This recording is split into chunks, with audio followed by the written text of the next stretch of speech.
With gouache and other types of paint, you'll find that you'll have to kind of figure out how the paint works. With gouache, if you add more water to it, you can achieve lighter colors, kind of like a wash. And then less water and more paint, you'll get that kind of thicker paint. But it really does keep its vibrancy. For the paint that I have, once you add white to it, it kind of, at least for me, it looks a little bit chalky. So you'll find that if I'm adding that to it, it'll create kind of a chalky look. So you'll be able to kind of test out your paint. I'm making kind of like a fake color wheel here. And you might want to figure out, like, while you're testing your paint, what type of colors you want to represent your character, for instance.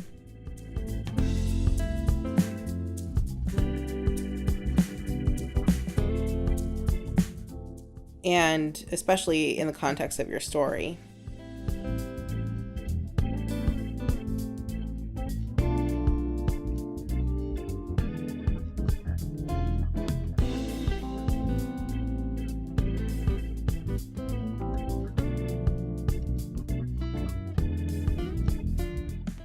So it's important to kind of swatch your paint whenever you're using something new, so you can figure out how it reacts.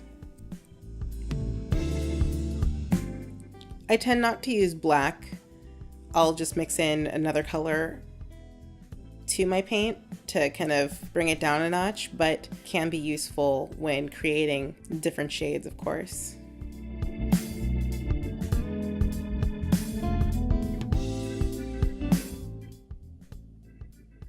I tend to just use black if I'm doing like a black wash painting where everything is going to be black, like a tonal painting that way, rather than using it within a character. I'll just mix in something that's opposite the color wheel, if that's the case.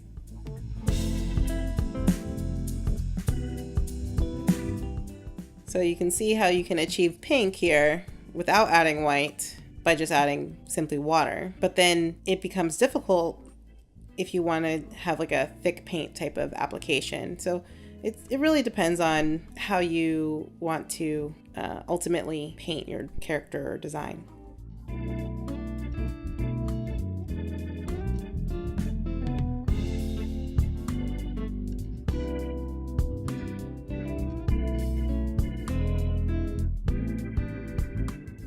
And you can see that the vibrancy, it just makes everything a little bit more pale or more chalky to me, at least with this white that I have.